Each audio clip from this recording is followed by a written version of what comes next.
But first of all, I want to think a little bit about how all of this stuff is organized, because I think it shows something about the literary sophistication of the fourth gospel. Uh, I've mentioned this in the past, and we've talked about some elements of it, and we'll be talking about more as we go along.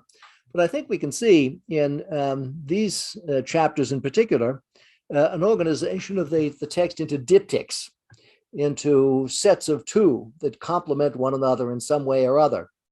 So, for instance, we have John the Baptist matching the first disciples, nicely dividing the first chapter into two large chunks. But within each of these chunks, there are also two internal diptychs, if you'll allow me to use that term. The same thing, I think, can be said of chapter 2, where there's a kind of juxtaposition of the first sign and the first action, that is Cana and the temple. Is this a celebratory sign versus an action of punishment and prophecy?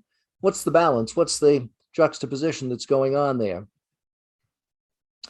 I think we can also see a diptych in the two encounters that we're going to be looking at next time.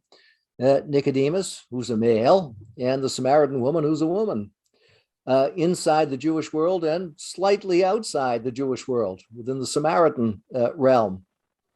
And each of those diptychs has two appended diptychs coming after it. And we'll have to look at what those are doing once we get to chapters 3 and 4, all of which is kind of wrapped up with what is labeled the second sign, the healing of the royal official's son in chapter 4. So we have a kind of neat package of a set of doubles or diptychs. And I think you could see this principle continuing into the next chunk of the gospel, where from chapter 5 on, we have a different organizing principle. That is, we have references to Jewish feasts, and we have a kind of sacred calendar that's controlling the flow of things. Nonetheless, the first two elements of this new section of the gospel are a nice balanced match, a healing and a feeding. And in each case, we have an internal dyad or diptych, where we have an action and then a discourse. So this dyadic principle seems to be something that John plays with as an organizing thing in a lot of cases. And we'll actually see it again, too, at the end of the gospel, and probably in some other places along the way.